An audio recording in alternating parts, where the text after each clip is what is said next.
जय श्री राम दोस्तों। कौशिक मैथोलॉजी में आप सभी का स्वागत है। आज मैं आप लोगों को बताऊंगा कि एक बार राम का नाम लेने की भी बड़ी भारी महिमा है।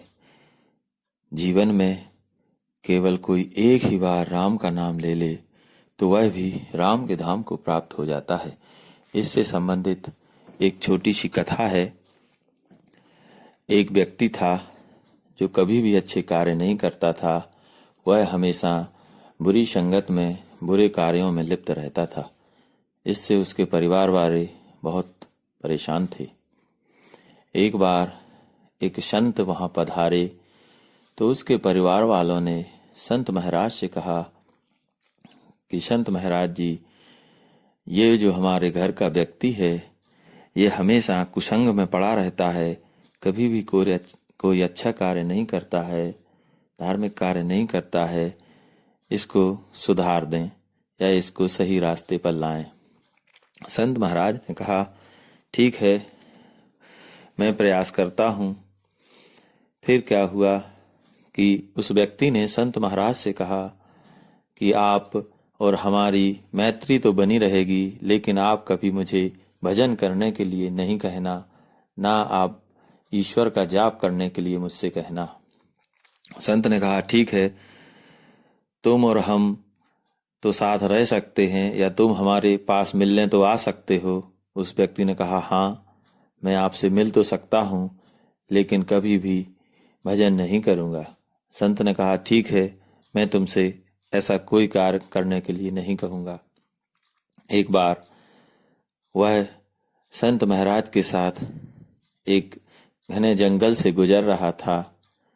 वहां पर संत ने कहा कि मेरे कहने से तुम सिर्फ एक बार राम कह दो, राम का नाम ले लो एक बार। उसने कहा, मैं क्यों लूं राम का नाम, इससे क्या फायदा होगा मुझे। संत महाराज ने कहा कि तुम इतने सारे निरर्थक काम करते हो, बिना फायदा को देखे हुए एक बार राम का नाम लेने में क्या बुराई है। उसने कहा, ठीक है, एक ही बार लूंगा और दूसरी बार राम का नाम नहीं लूंगा। उन्होंने कहा, ठीक है, एक ही बार ले लो। उस व्यक्ति ने कहा, राम। संत भगवान बोले कि अब बन गया तुम्हारा काम, बस अब तुम्हें कुछ और करने की जरूरत नहीं है। इस प्रकार से वो व्यक्ति फिर घर में वापस आ गया और जैसा वह जीवन कुसंग में जीता था वैसे ही अपना जीता रहा। जब उसका अंत समय आया तो जब उसकी मृत्यु हो गई तो वो यमराज के लोक पहुंचा।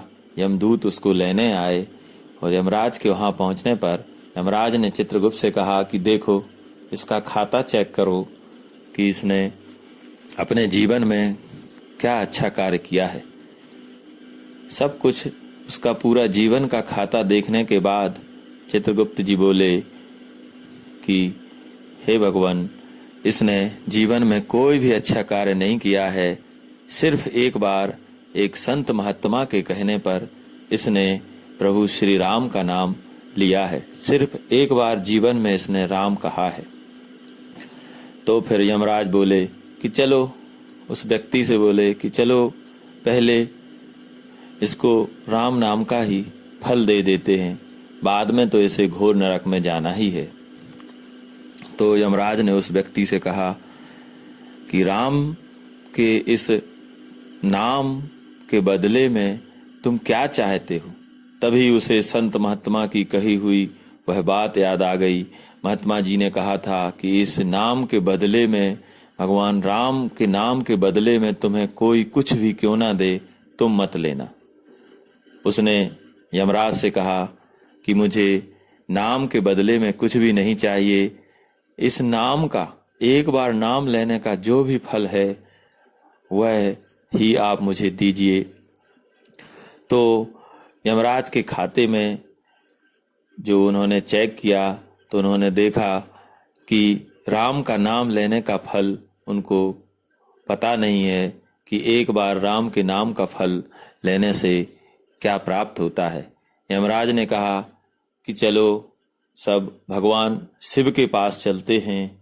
भगवान शिव हमेशा ही राम नाम की रट लगाए रहते हैं, हमेशा राम नाम ही जपते रहते हैं। एक बार राम का नाम लेने का क्या फल होता है वह भगवान शिव ही बता सकते हैं।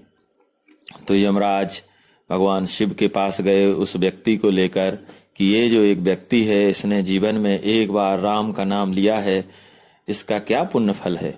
शिव जी बोले कि मैं तो अपनी मस्ती में ही राम का नाम लिया करता हूँ, एक बार राम का नाम लेने का क्या फल है इसकी जानकारी तो मुझे भी नहीं है। इस प्रकार से उन्होंने ब्रह्मा जी से भी पूछा कि एक बार राम का नाम लेने का फल क्या है।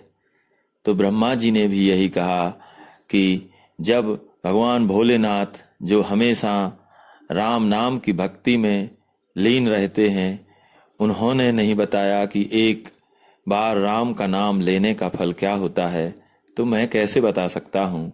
तो सब लोगों ने निश्चय किया कि अब जिनका ये परम पवित्र नाम है उन्हीं के पास जाके पूछते हैं कि इस राम नाम का फल क्या है, एक बार भगवान राम का नाम लेने का क्या फल प्राप्त होता है। तो ब्रह्मा जी, शिव जी, यमराज उस व्यक्ति को लेके भगवान श्री राम के परम धाम में पहुँचे और उन्होंने विनती की कि हे प्रभु राम, इसने जीवन में केवल एक ही बार आपका नाम लिया है, तो आप ही बताइए कि राम नाम का फल क्या है। भगवान श्री राम मुस्कुराए और उन्होंने कहा कि हाँ, राम नाम है तो मेरा ही, लेकिन इसको लेने का, एक बार इसको जपने का फल क्या है ये तो मैं भी नहीं बता सकता हूँ। तो अब बड़े सब संशय में पड़ गए कि अब क्या किया जाए, सब चिंता में पड़ गए कि इस व्यक्ति को इसका क्या फल दिया जाए। तो प्रभु ने कहा कि जब आप सब लोग हमारे धाम में इसको लेके आ ही गए हैं, तो इस व्यक्ति को हमारे परम धाम में ही रहने के लिए छोड़ दिया जाए, यही इसका सबसे बड़ा फल होगा। तो बोलिए श्यावर रामचंद्र की जय। इस प्रकार से उसको, व्यक्ति को एक ही बार राम का नाम लेने का ये इतना अच्छा फल प्राप्त हुआ कि उसको भगवान राम का धाम प्राप्त हो गया। तो भक्तजनों, दोस्तों, आप भगवान का राम जो नाम है हमेशा लेते रहिए, जिससे आपका जीवन हमेशा सुखमय रहे और अंत में सबको परम गति प्राप्त हो। जय श्री राम, जय जय श्री राम।